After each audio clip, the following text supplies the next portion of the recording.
I just remember I've always lived in the stigma. Always. And I currently still live in the stigma. We do. I think realizing, like, as I'm talking about the stigma more and more every day, I stigmatize all the time, and I don't even realize it. But it's like slowly I'm becoming more aware that, like, I struggle with being stigmatized, but I also stigmatize. And, like, let's fucking get out of that shit together. All right. Hi, Jordana. Laisha, what's up? What's good? Welcome to the Fuck the Stigma podcast. Thank you so much. How are you today? I'm fucking stoked. I'm pumped. I'm excited for you, for us, for, just today's National Sobriety Day. So I'm just proud to be alive, well, sober, and breathing, and celebrating this moment with you. Yeah, it's crazy. I didn't know it was National Sobriety Day until you told me. Yeah, I really follow the media and, like, what's going on. What does National Sobriety Day mean to you? I mean, to me, it means a day to stand up, to live out loud, and not be filled with exactly what we're going to talk about, the stigma of addiction, and just there's all these labels around mental health. So I think it's really important as a sober member myself in the community, and just living out loud and speaking my truth, because I realize that it could help a lot of people. Yeah. Fuck so yeah. It means to me, like, the world, because I wouldn't have the life I have today if it wasn't for my sobriety. When did you know you were an addict? Girl, I've been trying to get clean since I was 17 years old. It was extremely difficult because I was surrounded by people and doctors, physicians, and all these professionals that were saying, like, oh, you need to find Jesus, or, oh, you need to just take this medication, or, oh, like, she's different, she's special. And I didn't, come to grips with understanding addiction or mental health until I hit 28 years old. Hence, my sobriety date is December 27th, 2012. Yeah. So it took me many years, but I'd been trying to get just some understanding and knowledge of all of this since the age of 17, 18 years old. How have you personally struggled with the stigma? You mentioned that.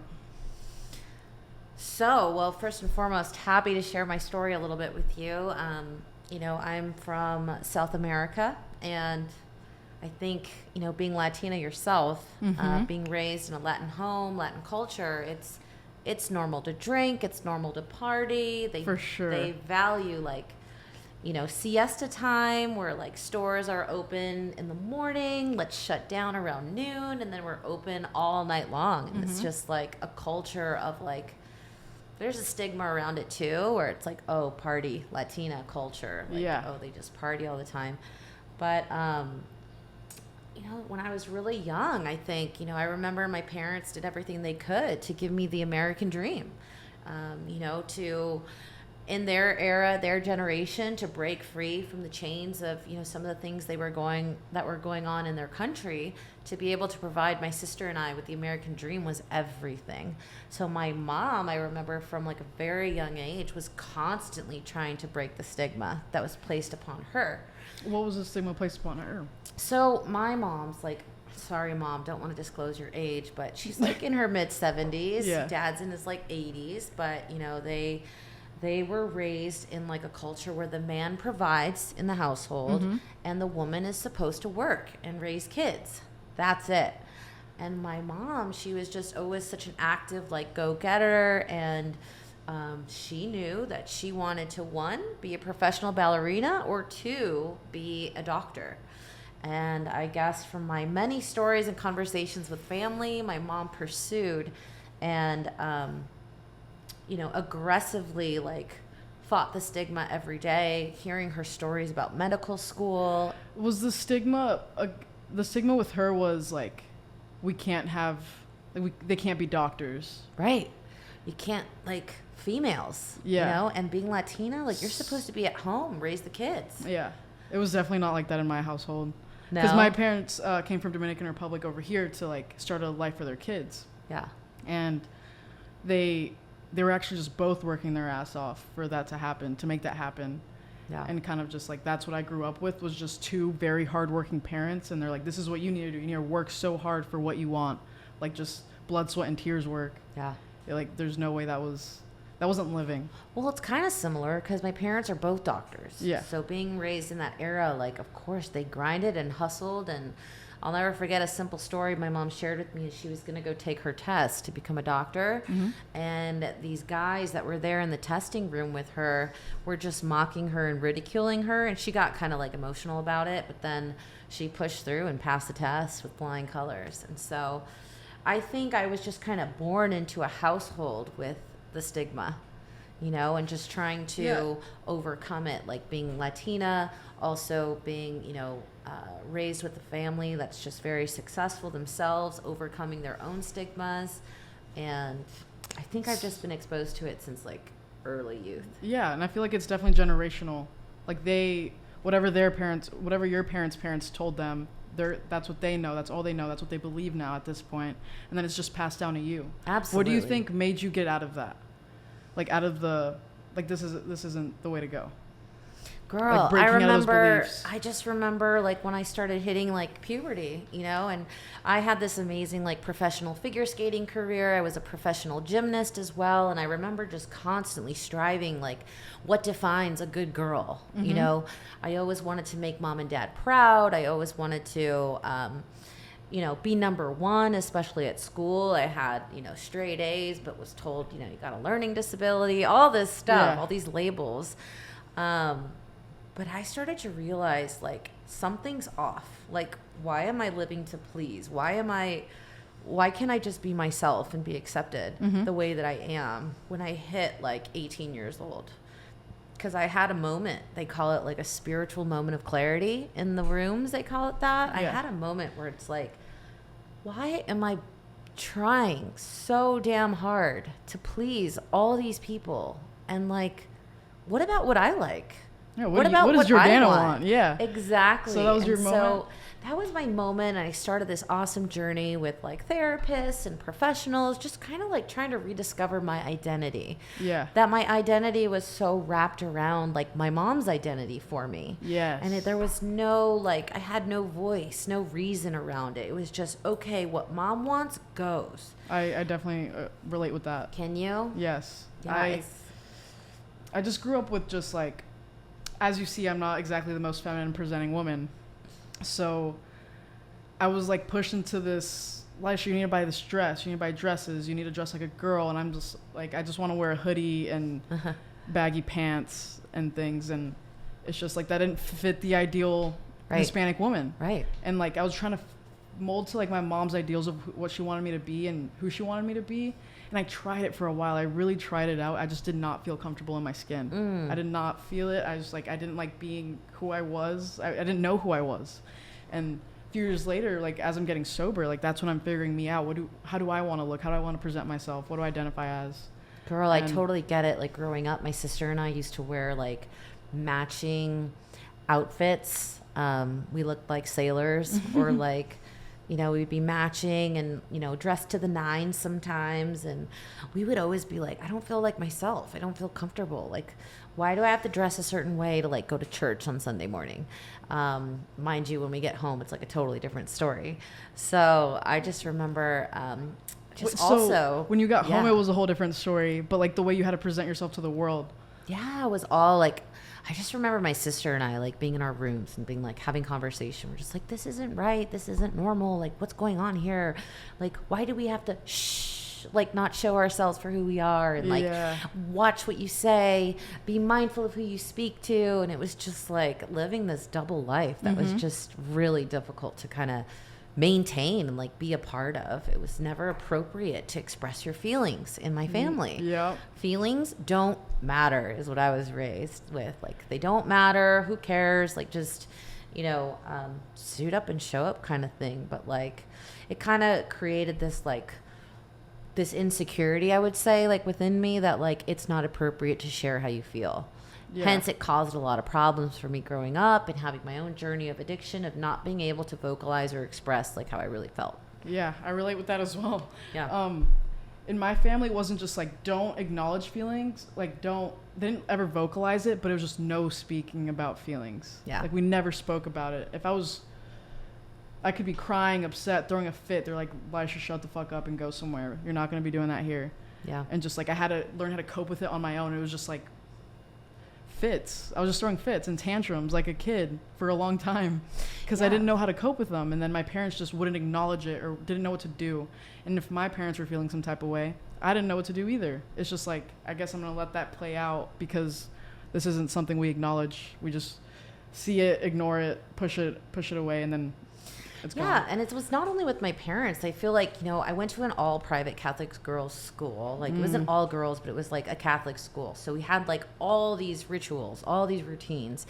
We had to wear uniforms and match. And like, I remember being like dark skinned. And I did not fit in with my class. Majority of my class was white.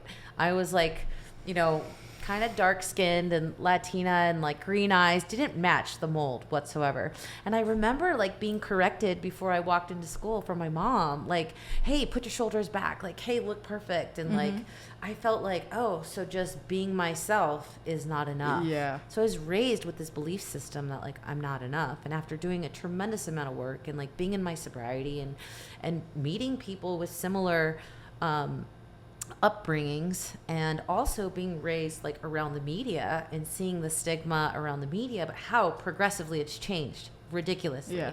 I love the fact that like movie stars are coming out loud and living out loud with their mental health and their addiction, and I just started to find myself again, because I remember just following just like my heroes or my legends and following their stories, and always like been a girl of like inspirational quotes, like, because it helped me to like tap into like that core identity of like just wanting to be myself. Yeah. That's it. It's so crazy that we learn from a young age that we can't be ourselves, and then we have to, even though that's like who we really are, it's innate, like we don't have to think about who we really are, and then you have to learn this face, this mask that you're going to be putting onto the world, and then later in life unlearn that and figure out who you really are, because you just shoved it down. Yeah, I love how you just said that. I mean, I started, like I told you earlier in this podcast, like at 3 years old I started gymnastics from like 3 to 10 That's years insane. old. I was state champion for California, and I was on the front cover of the newspaper, but there was so much shit that went down in the gymnastics world. Like you guys have heard the media, like molestation, abuse, body image issues, eating disorders. You experienced all of that? Yeah, all of that. And it was just kind of like acceptable. Like, don't say anything, don't say a word. And I would run to my mom at 10 years old and be like, Mom, this happened to me in gymnastics today. And she'd be like, shh, don't talk about that. I don't believe that. And it was just so dismissive. And it kind of like, I internalized like, oh my God, I'm a liar. Or I didn't even believe, like, should I believe my truth? Yeah, just questioning your reality. It was like total gaslighting all day at my household. And I was just like questioning, like, oh, I must, living this lie. And then from the ages of like 10 to 17, I didn't go to high school. I ended up being homeschooled because I went to a school for professional athletes in Laguna Niguel. And there was a bunch of like equestrian riders, swimmers, and like Olympians who were training for the Olympics, like whether it's figure skating or gymnastics. And so I remember from the ages of 10 to 17, like my life was just revolved around figure skating. So I would wake up every single day, 5 o'clock in the morning, go to bed every single night around 10:30. And I felt like I had no human connection because all I was doing was performing, like you just said, performing. And if I didn't look a certain way, or if I didn't, have a certain dress or perform, every day was competitive in that field, in general. If I didn't like land my triple lutzes, land my triple loops, like if I didn't land these jumps, I would get punished, girl. Like, it was insane. From your family? From my family, from my coaches, you name it. It was rough. And then that just leads you to punishing yourself. Absolutely. See? You know what I'm talking Yeah. about. So was like this, just a lot of pressure, growing up around all of this. And there was so much going on, like you said, behind the scenes that nobody ever talked about. And I love the last Olympics that took place, where the Russian figure skaters were coming out loud with some of the trauma that they had experienced. And I have personal friends in my life who were training for the Olympics as well, who have come out loud and like made voices and stances against bullying and coaches and abuse and domestic violence, because these things are real. But we're taught as athletes, be quiet, don't make noise. And so why I'm so passionate about recovery is because I can make noise. Yes. I can be loud about this, and own your truth. Yeah, and I've been shunned recently, like, sorry, mom and dad, but like my dad gets so pissed off when I start like talking about recovery or voicing recovery, because there's still some shame around it. Like, I'm supposed to be X, Y, and Z. You still experience stigma with addiction with your family. Currently, every day, all day.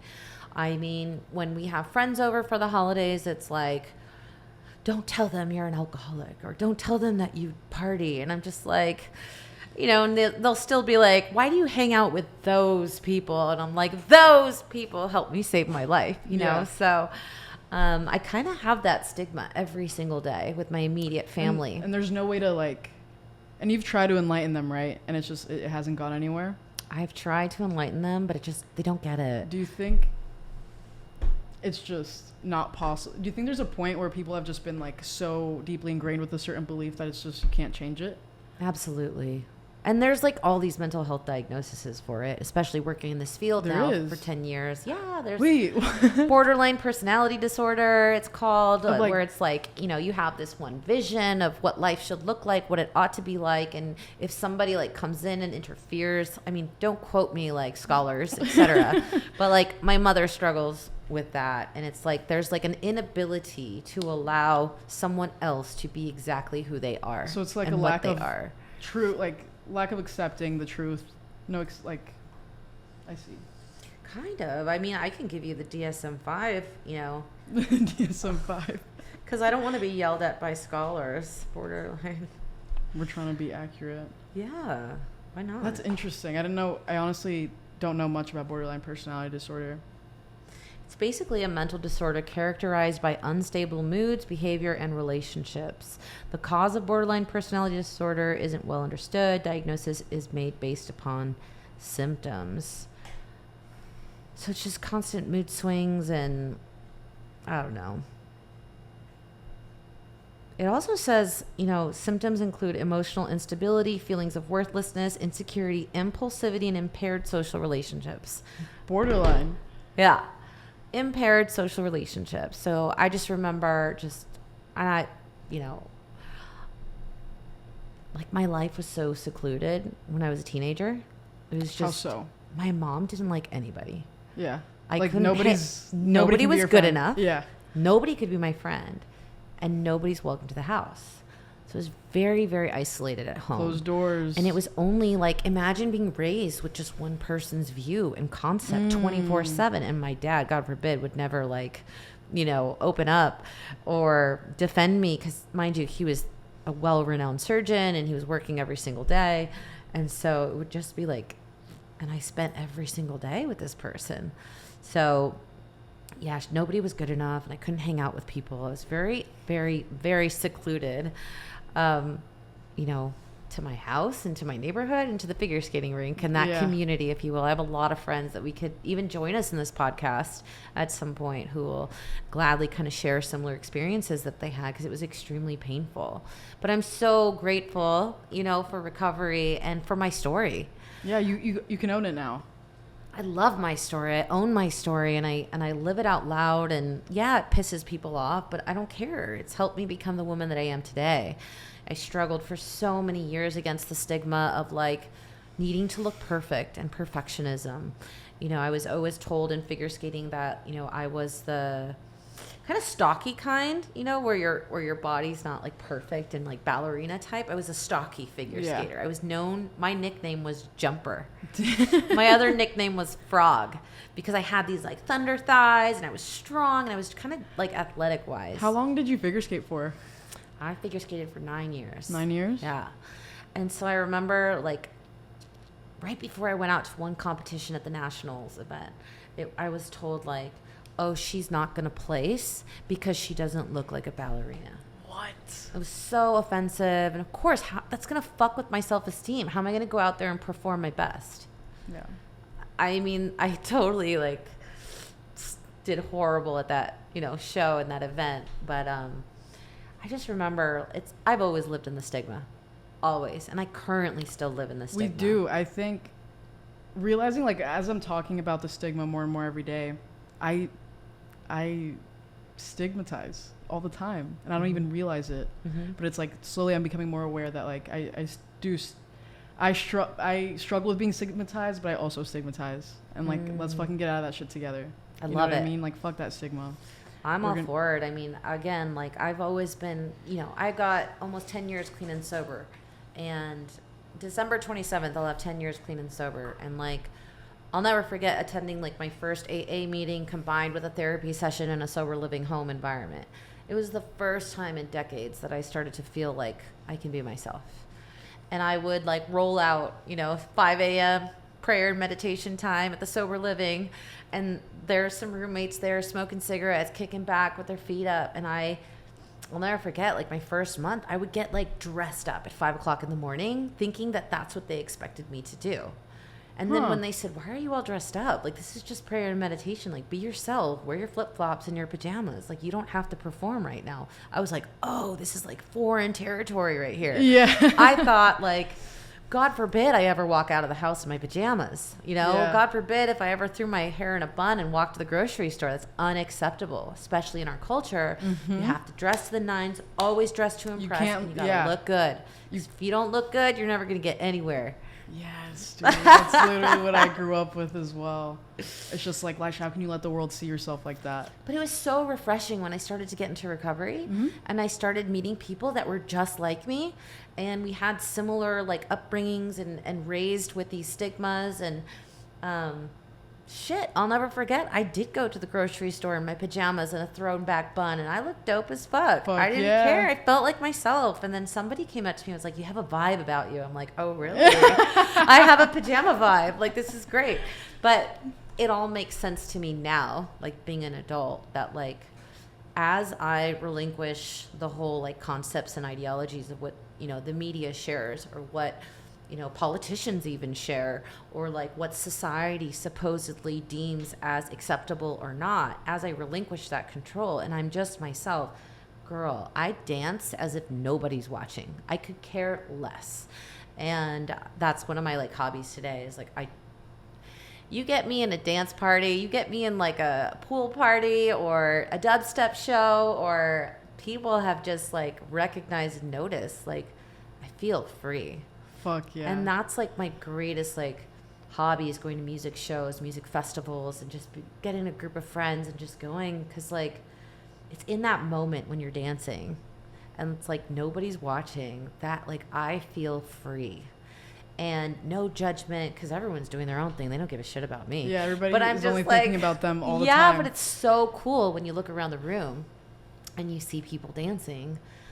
They're not, like, looking around all and, insecure. like, scared of the judgment. They're in their zone. They're in the zone. And I think that's, like, what I aspire to live my life is, like, in that zone. But there are many times, of course, that I struggle myself because I didn't share with you. I have my own mental health. I struggle severely with depression, mental health, being diagnosed, every single thing in the book. And so it's like a daily battle of, like, fighting my inner self with, like, society standards that creates, like, all these mood instabilities. Yeah, to be honest, it is not easy, because when you're sitting there worried so much about what other people are going to think of you and how you look today and what did you say today and blah blah blah. Yeah, like, my thing is overthinking the last word I just said. Like, did I stutter? I'm like trying to figure out what the other person thought about what I was saying. It's just, you can't be your authentic self. Exactly. And of course, it's going to lead me down a spiral of depression. And so one of the things I'm so grateful for is, I'm a huge fan of therapy. Anything that, like, will help you, recover and get well. In therapy, I work on, like, a lot of those, like, childhood trauma, childhood tapes, childhood, like, dialogues and voices that I was told, and so God bless my therapist. She's fantastic. She's a licensed marriage family therapist. And I'm stoked. She's been practicing for over 20 years, and she's really done some amazing work with me of just learning how to tap into this girl that I completely neglected and abandoned. Yeah, it's like looking back, working on that inner child. That's what it is. Like, most of our beliefs And our trauma is just, it's all early childhood, and you just have to look back, like dig in your memory. It's hard shit. Because I remember like growing up, like I would watch MTV. Do you know about MTV? Or are you too young for that? Okay, cool. I would watch MTV and I knew right away, like I wanted to be a movie star. Mm-hmm. Like I just wanted to be like TLC or something, like a backup dancer, or I even wanted to be a DJ.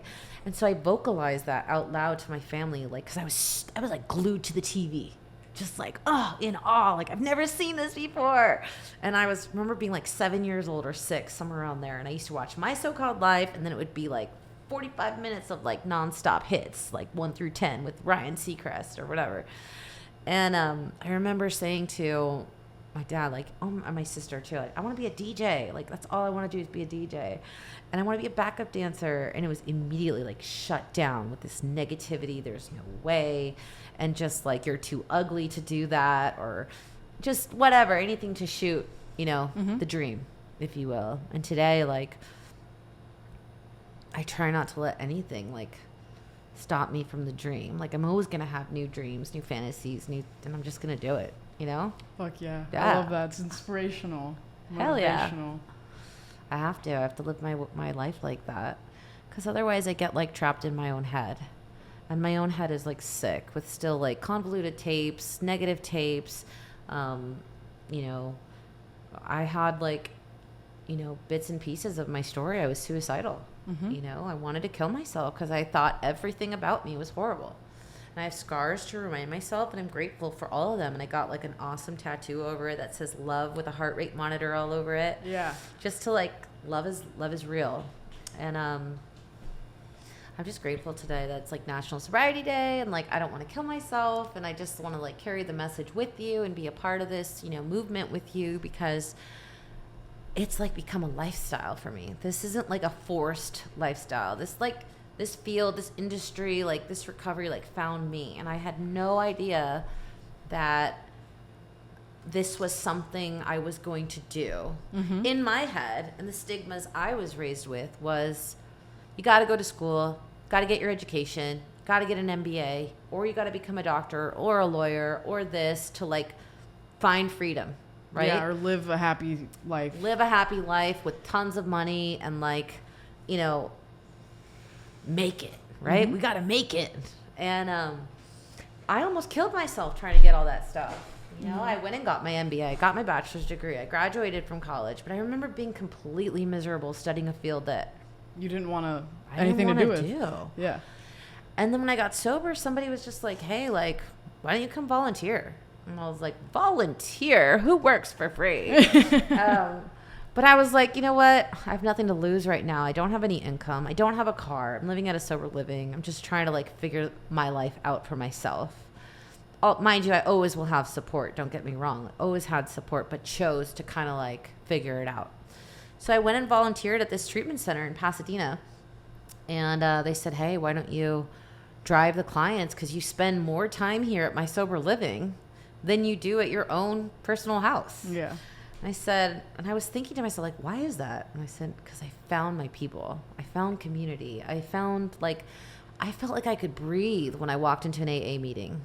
You know what I mean? Like my lungs just expanded, my anxiety disappeared. You can be yourself when you're there and around those people in that community and environment. Right. And I didn't feel safe anywhere outside of an AA meeting or like an NA meeting or an HA meeting or... Yeah.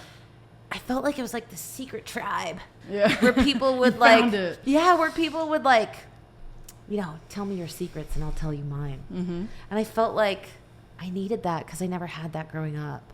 I could never voice my feelings. You know, I could never voice my secrets or my thoughts. So when I joined the community of like recovery and like I found like-minded people that were just suffering silently, but then like recovering out loud. So it's like I made it like a mission when I got clean and sober that I was never going to suffer silently again.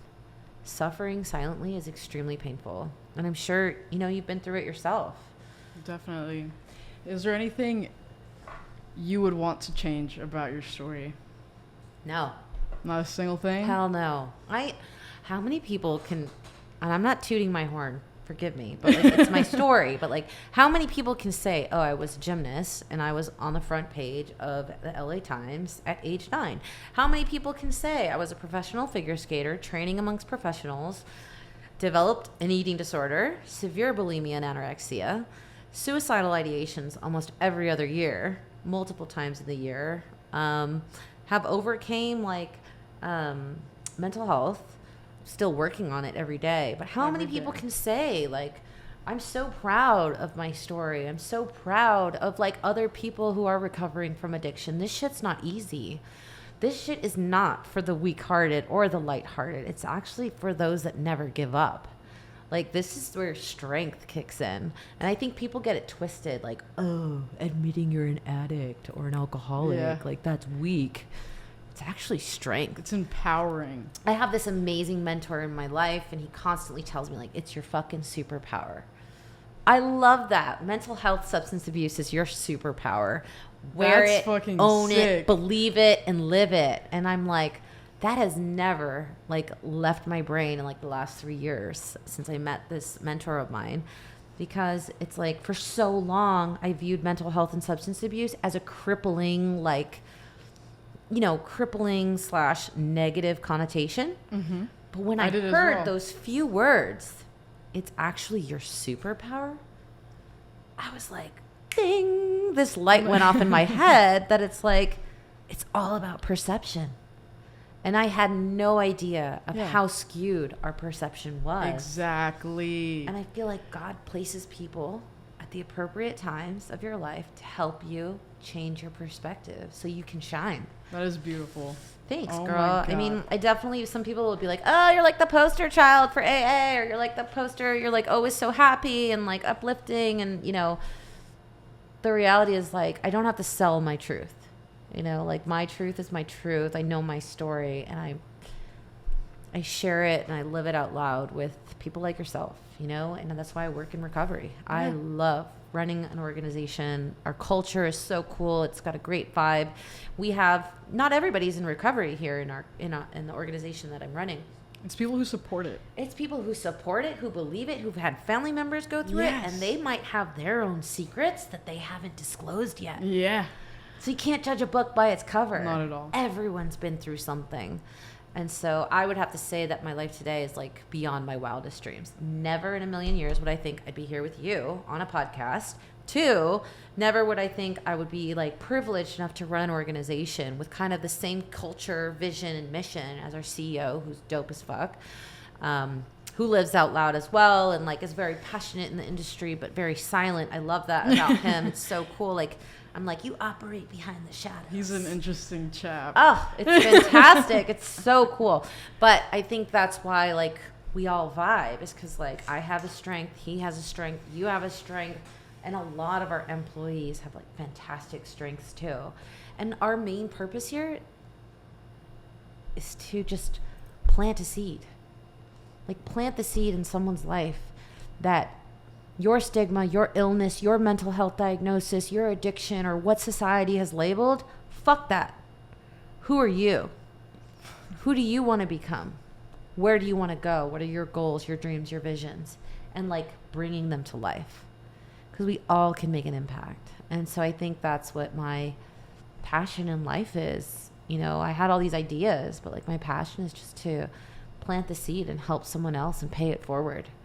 Because life is short. You know? Is that what fuck the stigma means to you? Yeah, I think so. It's just like, fuck society, fuck the labels, fuck what people are constantly telling you how to do, how to live, especially like, you know, I have friends that struggle in the LGBTQ community who always, every single day, are with the stigma. And like, I have a close friend right now in my life who lives in Covina, and he's 30 years old, and he just came out being gay. For a year, his family shunned him. Completely shunned him. Not welcome in the house. You know, you're not right.